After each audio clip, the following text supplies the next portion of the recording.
बच्चों में Vicky SIAM and Vicky coaching में आपका स्वागत करता हूं। मैं पढ़ाऊंगा आज आपको भारत की नदियां। तो भारत की नदी दो हिस्सों में आप पढ़ सकते हो, एक हिमालय की नदी और दूसरी प्रायद्वीप भारत की नदी, या कह सकते हो आप उत्तर भारत की नदी, दक्षिण भारत की नदी, तो आप किसी प्रकार कह सकते हो। तो शुरुआत करता हूं मैं आपकी हिमालय की नदी से। तो हिमालय में हमें तीन नदी मुख्य पढ़नी होती है। कितनी नदी पढ़नी होती है? तीन नदी। कौन कौन सी मैं आपको बता दूं, सिंधु नदी, गंगा नदी और आपको ब्रह्मपुत्र नदी पढ़नी होती है। तो हमें क्या पढ़ना होता है इन तीन नदियों में? सिंधु नदी की सभी सहायक नदी पढ़नी होती है, गंगा नदी की सभी सहायक नदी पढ़नी होती है और ब्रह्मपुत्र की सभी सहायक नदी पढ़नी होती है। तो सिंधु नदी और उसकी सहायक नदी को जब हम पढ़ते हैं तो उसे कहते हैं हम सिंधु नदी तंत्र। तो हमें क्या पढ़ना है? सिंधु नदी तंत्र पढ़ना है। और फिर गंगा और उसकी सहायक नदी को कहते हैं हम गंगा नदी तंत्र। तो गंगा नदी तंत्र भी पढ़ना है हमें। और ब्रह्मपुत्र और उसकी सहायक नदी को हमें पढ़ना है, तो कहते हैं हम इसको ब्रह्मपुत्र नदी तंत्र। क्लियर? तो हमें हिमालय में कितनी नदी पढ़नी है भैया? ये तीन नदी पढ़नी है, सिंधु, गंगा और ब्रह्मपुत्र, और इनकी सहायक नदियां पढ़नी है।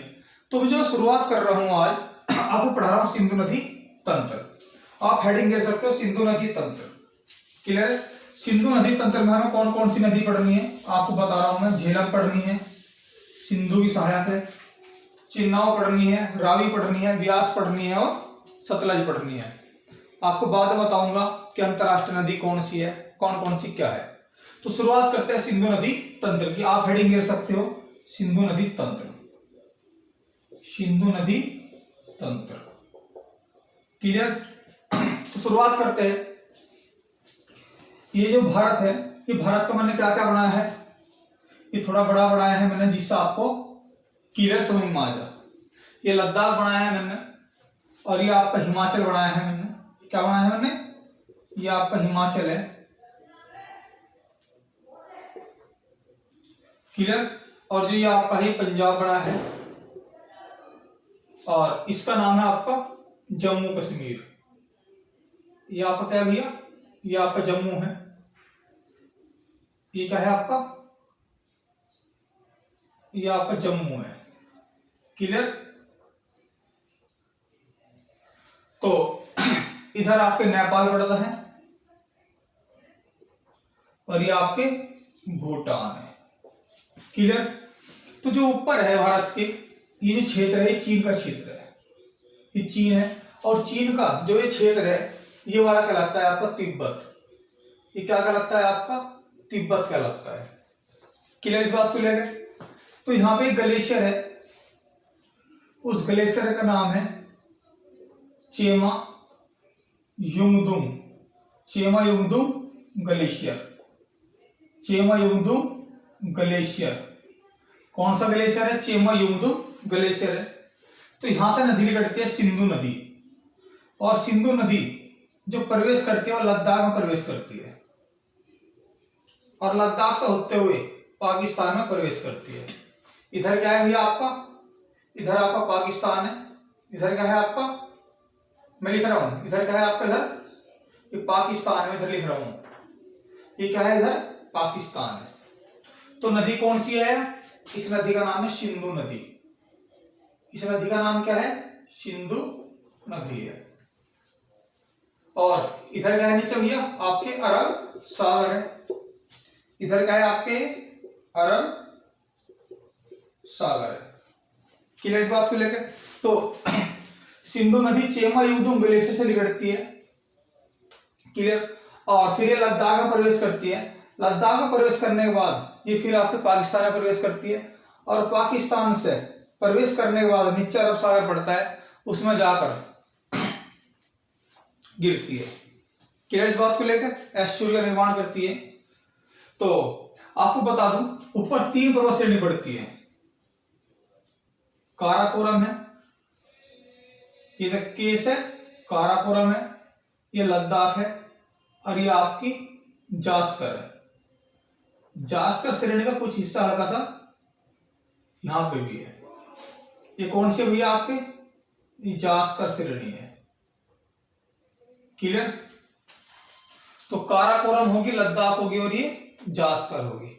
तो जो सिंधु नदी है आपके लद्दाख और जास्कर श्रेणी के बीच से होती हुई पाकिस्तान में प्रवेश करती है। और आपको बता दूं कि जो भारत में इसकी लंबाई है, सिंधु नदी की जो भारत में लंबाई है वो कितनी है, 11,1148 किलोमीटर। सॉरी कितनी है, 1148 किलोमीटर है।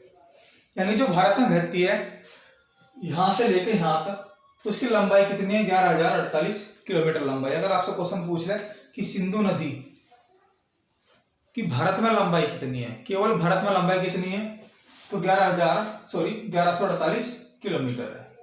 इस बात को आपकी समझ में आ गया होगा। क्लियर इस बात को लेके। तो अब आपसे क्वेश्चन क्या करेगा कि सिंधु नदी किन दो पर्वत श्रेणियों के बीच में बहती है भारत के अंदर, तो लद्दाख और जास्कर के मध्य बहती है। क्लियर। और मैं आपको बता दूं कि जो लद्दाख है सॉरी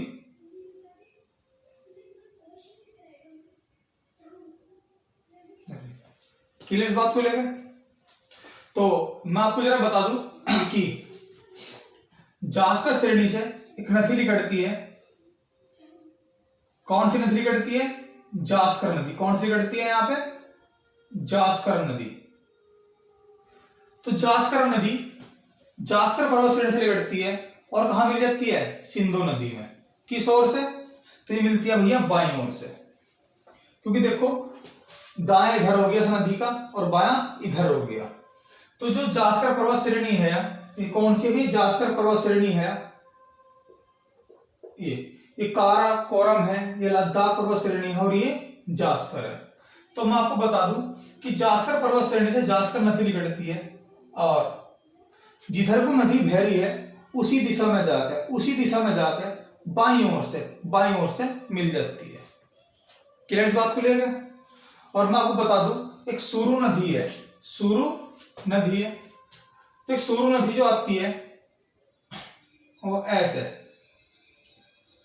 उल्टी आगे मिलती है। कौन सी नदी है, ये सुरु नदी है। कौन सी नदी है भैया, ये सुरु नदी है। तो सुरु नदी है वो अभी आपके बाईं ओर से आगे मिलती है। बायां हो गया ना सर, बाईं ओर से आगे मिलती है, लेकिन क्या मिलती है, ये धारा के विपरीत मिलती है। क्योंकि सिंधु नदी की धारा जा रही है इधर को और ये सुरु नदी ऐसा आगे उल्टी मिलती है धारा के विपरीत। तो आपको याद रखना है कि जास्कर और सुरु बाईं ओर से मिलने वाली सिंधु नदी की सहायक नदी है। आपकी इतनी बात समझ में आ गई होगी। क्लियर इस बात को लेकर। और मैं आपको बता दूं कि दाईं ओर से भारत के अंदर कौन कौन सी नदी मिलती है, तो यहाँ पे एक नुब्रा घाटी पड़ती है और नुब्रा घाटी के ऊपर ही आपके सियाचिन है। नुब्रा घाटी पड़ती है, नुब्रा घाटी के ऊपर ही सियाचिन है। तो यहां से एक नदी निकलती है जिसको बोलते हैं नुब्रा नदी। कौन सी नदी निकलती है, नुब्रा। कौन सी नदी निकलती है, नुब्रा नदी निकलती है। और नुब्रा नदी की ही सहायक नदी है कौन सी, श्योक नदी। कौन सी नदी है, श्योक नदी। कौन सी नदी है, श्योक नदी। तो नुब्रा और श्योक मिलने के बाद आगे आती है और इसमें मिल जाती है। तो नुब्रा की सहायक श्योक नदी है और जब यह आगे बढ़ती है तो श्योक नदी कहलाती है। जब दोनों धारा मिल जाती है तो श्योक नदी कहलाती है। तो श्योक नदी भी सिंधु नदी की सहायक नदी है और किस ओर से आती है, ये बाईं ओर से मिलती है। क्लियर बात को लेकर। और एक नदी है जिसका नाम है आपके होजा नदी। कौन सी नदी है, होजा। क्लियर बात को लेकर। तो होजा नदी भी दाएं ओर से मिलने वाली इसकी श्योक नदी है। उसके बाद एक नदी और आती है गिलगिट नदी। नदी का नाम क्या है इसका, गिलगिट। क्या नाम है इसका, गिलगिट नदी है। या भी दाईं ओर से मिलती है गिलगिट नदी। तो भारत के अंदर दाईं ओर से मिलने वाली अंतिम नदी गिलगिट नदी है। तो दो नदियों की बाईं ओर से जास्कर और सूरू नदी, और दाईं ओर से होगी श्योक नदी, हुजा और गिलगिट नदी। तो भारत में मिलने वाली बाईं ओर से या इधर आपके पश्चिमी साइड में गिलगिट नदी अंतिम नदी है, दाईं ओर से मिलने वाली। भारत के अंदर की बात कर रहा हूं आपसे। किसकी बात कर रहा हूं मैं? भारत की बात कर रहा हूं। और मैं आपको बता दूं, एक लेह है, लेह। तो जो लेह है वो सिंधु नदी की किस ओर है? तो सिंधु नदी के दाईं ओर है। कौन सा स्थान है? लेह। अगर आपसे पूछा लगे कि लेह सिंधु नदी की किस ओर बसा हुआ है, तो ये आपको बसा हुआ है दाईं ओर। इतनी बात आपके साथ समझ में आ गई होगी। कोई दिक्कत इस बात को लेकर? तो सिंधु नदी आपके समझ में आ गई होगी, क्लियर। अब बात करते हैं इसकी सहायक नदी की। सिंधु नदी की सहायक नदी, सिंधु को छोड़ के इसकी सहायक 5 नदियां है, जिनको बोलते हैं पंच नदी की नदियां, क्लियर। जो पंजाब है 5 नदियों की भूमि कहते हैं, वो कारण क्या है? पांचों नदी पंजाब से होकर जब इसमें मिलेगी। अब दिखाता है कैसे। अब जम्मू से एक नदी निकलती है जिसको बोलते हैं झेलम नदी। कौन सी नदी है? इस नदी का नाम है झेलम। झेलम निकलती कहां पे है? बैरीनाग के समीप शेषनाग झील से। किस झील से? शेषनाग झील से, क्लियर। बैरीनाग के समीप शेषनाग झील से निकलती है। उसके बाद ये जम्मू कश्मीर और पाकिस्तान की सीमा बनाते हुए पाकिस्तान में प्रवेश कर जाती है, क्लियर इस बात को लेकर। तो शेषनाग झील से निकलती है झेलम नदी। उसके बाद जम्मू कश्मीर और पाकिस्तान की सीमा बनाते हुए पाकिस्तान में प्रवेश करती है, क्लियर। तो ये जो मुजफ्फराबाद से मंगला तक सीमा बनाती है, कहां से कहां तक बनाती है सीमा? यानी कि जम्मू और पाकिस्तान की सीमा कहां से कहां तक बनाती है? मैं आपको बता रहा हूं, ये बनाती है मुजफ्फराबाद से मंगला तक। कहां तक बनाती है? मंगला तक, क्लियर इस बात को लेकर। यानी कि मुजफ्फराबाद से मंगला तक ये जम्मू और पाकिस्तान की सीमा बनाती है, जम्मू प्लस पाकिस्तान की सीमा बनाती है।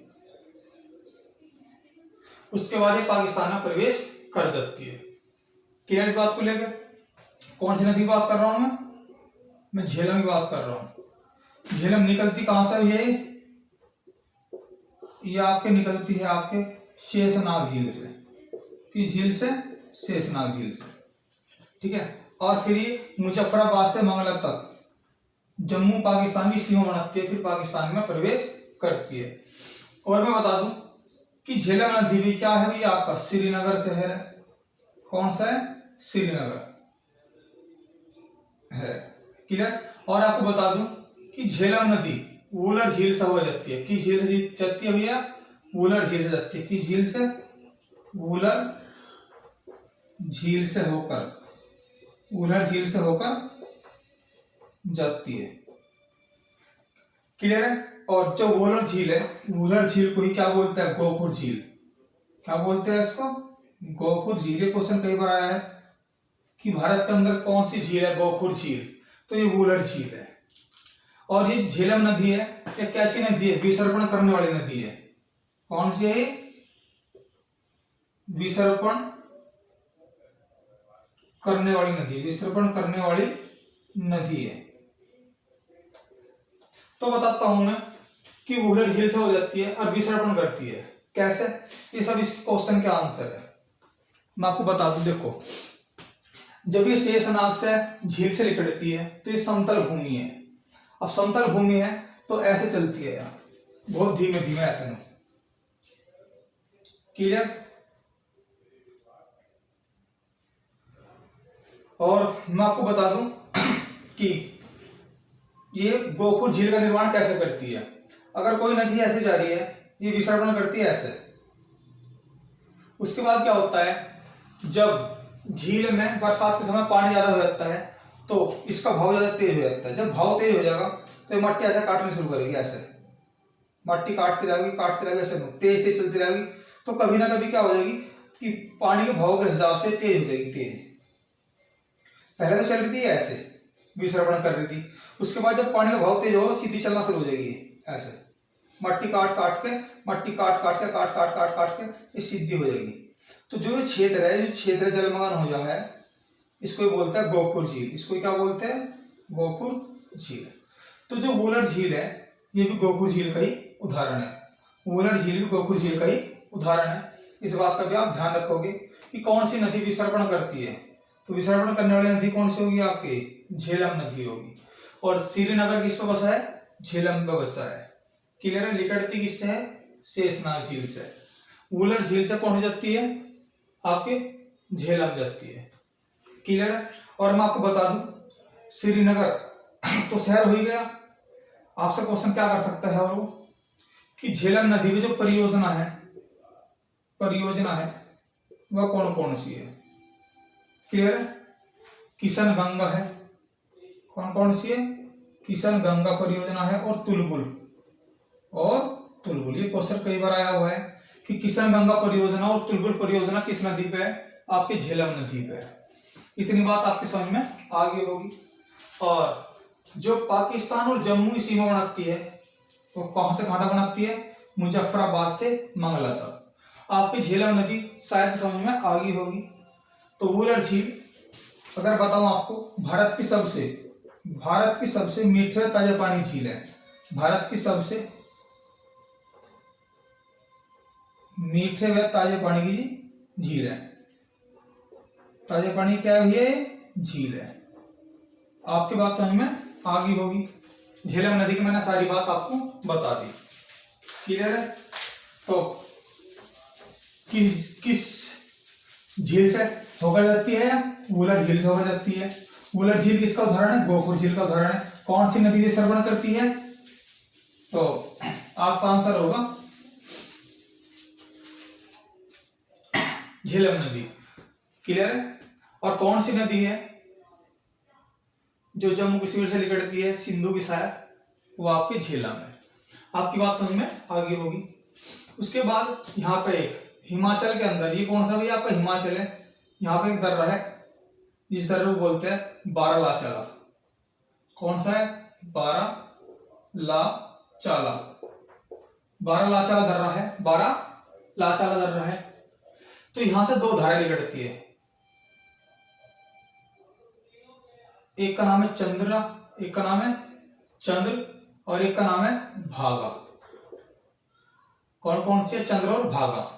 तो बारालाचाला दर्रे से दो धारा निकलती है, एक चंद्र और एक भागा।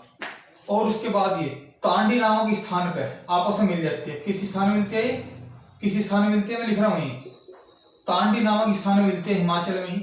तांडी नामक स्थान में मिलती है हिमाचल में ही। और इसका जो नाम पड़ता है, इसका नाम पड़ता है फिर चिन्नाव। उसके बाद ये क्या करती है? ये सीधी जम्मू में प्रवेश करती है। जम्मू में प्रवेश करने के बाद ये ऐसे साइड से होते हुए, क्लियर, ये जम्मू में प्रवेश करती है। फिर नदी का नाम क्या है इसका? इसका नाम है चिन्नाव। क्या नाम है इसका? चिन्नाव नदी है। उसके बाद ये क्या करती है? जम्मू प्रवेश करती है। जम्मू प्रवेश करने के बाद ये सीधी पाकिस्तान में जाती है। क्या जाती है? पाकिस्तान में जाती है। और उसके बाद इसमें ही आके क्या मिल जाती है? झेलम मिल जाती है। इसमें क्या मिल जाती है? आगे झेलम नदी मिल जाती है। क्लियर? ये नदी कौन सी नहीं पढ़ाई आपने? कौन सी नदी है? ये आपकी झेलम नदी है। क्लियर? और मैं आपको एक बात और बता दूं कि जो सिंधु नदी है, सिंधु नदी में जो अफगानिस्तान से आगे नदी मिले, दो नदी मिलती है दाईं ओर से। कौन कौन सी हुई है? एक तो गोमल है और एक आपके काम्बुल है। कौन सी है? काम्बुल है। कौन सी नदी है ये? दूसरी। मैं सिंधु नदी को बता रहा हूं आपको। कौन सी है? काम्बुल है। कौन सी है? काम्बुल नदी है। और काम्बुल नदी की सहायक नदी है स्वात नदी। कौन सी भी है? स्वात नदी है। क्लियर? कौन सी नदी है? स्वात नदी। तो मैं आपको बता दूं कि दाईं ओर से अफगानिस्तान से दो नदी मिलती है सिंधु नदी में। कहां से? दाईं ओर से। गोमल और काम्बुल की स्वात नदी सहायक नदी है। क्लियर। तो मैं बात किसकी कर रहा था आपसे, चिन्नाव की बात कर रहा था। तो भैया चंद्र और भागा बारालाचार्य दर्रे से, चंद्र और भागा बारालाचार्य दर्रे से 2 धारा निकलती है और तांडी नामक स्थान पे हिमाचल में है। आपको तांडी नामक स्थान भी कहाँ है, हिमाचल में है। मिलने के बाद इसका नाम चिन्नाव पड़ता है। फिर ये जम्मू में प्रवेश करती है और सीधी पाकिस्तान में चली जाती है। जब पाकिस्तान में जाती है तो झेलम नदी इसी में आकर मिल जाती है। क्लियर इस बात को लेकर। तो मैं आपको बता दूं चिन्नाव नदी। क्लियर। और इसकी जो परियोजना है याद रख लिया आप, जो परियोजना है क्वेश्चन बड़ा खास है। कौन कौन सी है परियोजना, परियोजना है आपके सलाल, दुलहस्ती, कौन कौन सी, दुलहस्ती है और बगलीहार है, बगलीहार है। ये 3 परियोजना है जो कई बार क्वेश्चन आ चुके हैं। क्लियर इस बात को लेकर। तो आपके बात समझ में आ गई होगी। क्लियर। और मैं मुझे आपको बता दूं, बिल्कुल भैया कंसंट्रेशन ही रखे बोर्ड पर, आपकी सब समझ में आएगा। यहाँ पे एक दर्रा पड़ता है जिस दर्रे का नाम है रोहतांग।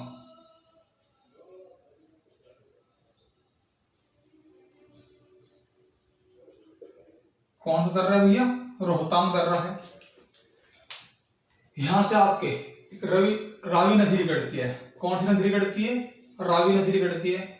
और रावी नदी सीधी जम्मू कश्मीर और पंजाब के बॉर्डर से होती हुई, जम्मू कश्मीर और पंजाब के बॉर्डर से होती हुई पाकिस्तान में प्रवेश करती है।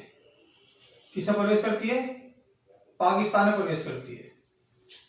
कौन सी नदी है, मैं आपको बता दूं ये नदी का जो नाम है, इस नदी का नाम है रावी।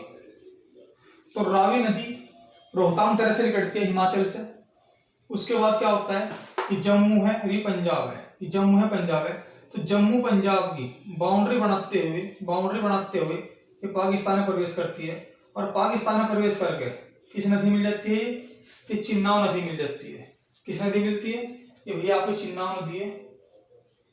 किस नदी मिलती है, चिन्नाव नदी मिल जाती है। इतनी बात आपके समझ में आ गई होगी। क्लियर इस बात को लेकर। और मैं आपको बता दूं कि यहाँ पे एक दर्रा पड़ता है, सॉरी एक ग्लेशियर है यहाँ पे जिसका नाम है तमासकुंड। क्लियर है, सॉरी तमासकुंड कह रहा हूं मैं, राकसताल ग्लेशियर है, राकसताल। क्लियर है। तो राकसताल से एक नदी आती है जिसका नाम है आपका सतलज। हिमाचल में प्रवेश करती है, हिमाचल से पंजाब में जाती है और पंजाब से फिर आती है ऐसे और ये मिल जाती है आपकी सिंधु नदी में। ये कौन सी नदी है भैया, सतलज नदी है। और जो ये चिन्नाव नदी है, चिन्नाव नदी भी इसमें मिल जाती है। किसमें, सतलज में। तो सतलज नदी कहां से निकलती है, राकसताल से निकलती है तिब्बत में। और उसके बाद कहां प्रवेश करती है, आपके हिमाचल में प्रवेश करती है। हिमाचल तक पंजाब में जाती है और पंजाब से फिर पाकिस्तान जाती है। और किस स्थान में मिलती है ये भैया, सिंधु नदी में। ये मिलते है मीठान पोर्ट में। कहां पे भैया, मीठान पोर्ट में। ये क्वेश्चन कई बार आया है कि जो सतलज नदी है कहां मिलती है, मीठान पोर्ट में मिलती है। और सतलज नदी में ही ये आपकी चिन्नाव मिल जाती है। क्लियर इस बात को लेके। तो यहाँ पे वो पड़ता है भैया आपके हिमाचल में। हिमाचल में क्या पड़ता है भैया आपके, एक वो पड़ता है, आपको बता दूं आपको, हिमाचल में पड़ता है सीप किला दर्रा। कौन सा दर्रा है, सीप किला दर्रा है। तो इस सीप किले दर्रे को काटती हुई जाती है। तो कह सकते हो आप सीधा कि सीप किला गार्ड बनाती है। कौन सा गार्ड बनाती है, सीप किला गार्ड बनाती है। यानी कि अगर कोई दर्रा है, ऐसे दर्रा हो या पहाड़ी हो, जैसे पहाड़ी है और कोई नदी आ रही हो और इसे ऐसा काटती चली जाए, यानी कि इसे घेरा करती चली जाए, घेरा ऐसे में घेरा करती चली जाए, काटती काटती काटती काटती घेरा करती चली जाए, तो इसे क्या बोलते हैं, गार्ज बोलते हैं। क्या बोलते हैं, गार्ज बोलते हैं। तो जो सीप किला दर्रा है उसको काटती हुई जाती है। तो कह सकते हो आप सीप किला, आप सीधा नॉर्मल क्वेश्चन याद रखते हैं कि सीप किला गार्ज का निर्माण कौन करती है, आपके सतलज नदी करती है। 3 गार्ज है, सीप किला गार्ज है। और यहाँ बता दूं आपको मैं कि जो सिंधु नदी किस गार्ज का निर्माण करती है, तो सिंधु नदी सिंधु गार्ज का निर्माण करती है। किसका? सिंधु गार्ज का। किसका? सिंधु गार्ज का निर्माण करती है। किसके समीप? गिलगिट के समीप। किसके समीप? गिलगिट के समीप। यही करती है भैया, गिलगिट के समीप। गिलगिट पड़ता है यहाँ, उसके समीप सिंधु गार्ज का निर्माण करती है। तो सतलज नदी शितला गार्ज बनाती है। गार्ज का मतलब होता है कि जब नदी अपनी पहाड़ी को काट के जगह बनाती चले जाए, घेरी करती चले जाए उसे, क्योंकि भैया ये बहुत पुरानी नदी है। क्लियर है? ये अपना रास्ता जल्दी से नहीं बदलती। आप कितनी बात समझ में आ गई होगी। याद रखो सर, जो सतलज नदी है शीतला गार्ज बनाती है और सिंधु नदी सिंधु गार्ज बनाती है। बस इतना याद रख लो, आपको कोई दिक्कत नहीं है। क्लियर? तो मैं आपको बता दूं कि फिर रोहतांग के समीप, रोहतांग के समीप जो रोहतांग दर्रा है, रोहतांग दर्रे के समीप, रोहतांग दर्रे के समीप तमास कुंड है। रोहतांग दर्रे के समीप कौन है भैया? रोहतांग दर्रे के समीप कौन सा है? तमास कुंड है। तमास कुंड है। तो रोहतांग दर्रे के समीप एक तमास कुंड है, वहां से निकलती है व्यास नदी। कौन सी नदी निकलती है? व्यास नदी। और कहाँ मिल जाती है? सतलज में, पंजाब में। कौन सी नदी है ये? व्यास नदी है। ये वही नदी है जिसको सिकंदर की सेना ने पार करने से मना कर दिया था। तो ये कौन सी नदी है? व्यास नदी है। कहां से निकलती है? तमास कुंड से निकलती है, रोहतांग दर्रे के समीप, यानी कि हिमाचल से ही। और कहां मिलती है? पंजाब में। तो मिलती कहां है? पंजाब के कपूरथला के निकट। कपूरथला के निकट, कपूरथला के निकट हरि के बैराज पर, हरि के बैराज पर, हरि के बैराज पर। और फिर भैया यहां से ही, हरि के बैराज से ही, यहां से इंदिरा गांधी नहर काट दी गई। कौन सी नहर है भैया? इंदिरा, कौन सी नहर भैया? इंदिरा गांधी नहर। इंदिरा गांधी नहर। अगर आप देखो, हरि के बैराज से कौन सी नहर काट गई? इंदिरा गांधी नहर। अब पूछा लगा आपसे भारत की सबसे बड़ी नहर कौन सी है? तो भारत की सबसे बड़ी नहर है, भारत की सबसे बड़ी नहर है कौन सी है भैया? इंदिरा गांधी नहर है। और सबसे बड़ी जो सिंचाई परियोजना वाली नहर है, विश्व की सबसे बड़ी सिंचाई परियोजना वाली नहर है। सिंचाई परियोजना वाली नहर है। सिंचाई परियोजना वाली क्या है भैया? नहर है। बहुत खास क्वेश्चन है, आपसे पूछा लगा इंदिरा गांधी नहर को पानी किससे प्राप्त होता है? तो जो पानी प्राप्त होता है इसको, ये होता है सतलज से। किससे होता है? सतलज से। इस बात को भी आप ध्यान रखोगे। क्लियर? इस बात को लेकर जब मैं नहर पढ़ा रहा होगा आपको बता दूंगा। तो आप कितनी बात समझ में आ गई होगी। तो इसकी 5 सहायक नदी होगी, झेलम, चिन्नाव, रावी, व्यास, सतलज। ये सब किसकी है? सिंधु की है। और मैं बता दूं, सिंधु नदी के दाईं तट पे, सिंधु नदी के दाईं तट पे कौन सा शहर है? कराची शहर। कौन सा शहर है? कराची शहर है। कराची बंदरगाही शहर है। कोई दिक्कत इस बात को लेकर? तो आपकी बात नहीं समझ में आ गई होगी। तो आपको मैं बता दूं, एक सिंधु समझौता था। कौन सा समझौता था? सिंधु जल समझौता। कौन सा था भैया? सिंधु जल समझौता। कब हुआ था? 1960 में। क्लियर इस बात को लेकर? तो मैं आपको बता दूं कि जो ये आपके पश्चिम की, ये जो पश्चिम की ऐसे था ना, ये जो पश्चिम की 3 नदी थी, कौन कौन सी बता दूं? ये पश्चिम की 3 नदी थी। पश्चिम की 3 नदी कौन कौन सी? सिंधु, झेलम, और चिन्नाव। इन 3 नदी का 80% जल पाकिस्तान यूज करेगा। कौन यूज करेगा? पाकिस्तान यूज करेगा। और 20% कौन करेगा? 20% करेगा भारत। तो जो पश्चिम की 3 नदी है, सिंधु, झेलम और चिन्नाव, इस समझौता कब हुआ था?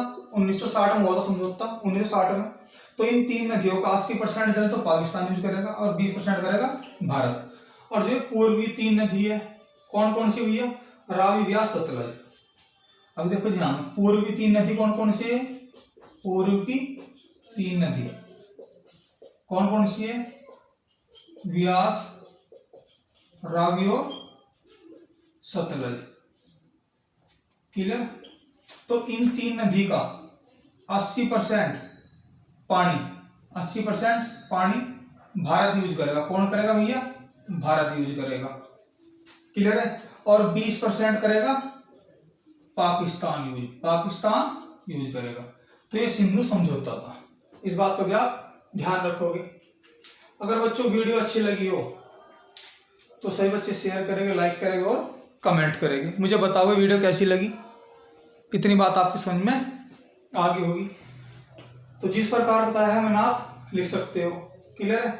तो आपकी इतनी बात समझ में आ गई। तो बच्चों आज के लिए इतना ही काफी है।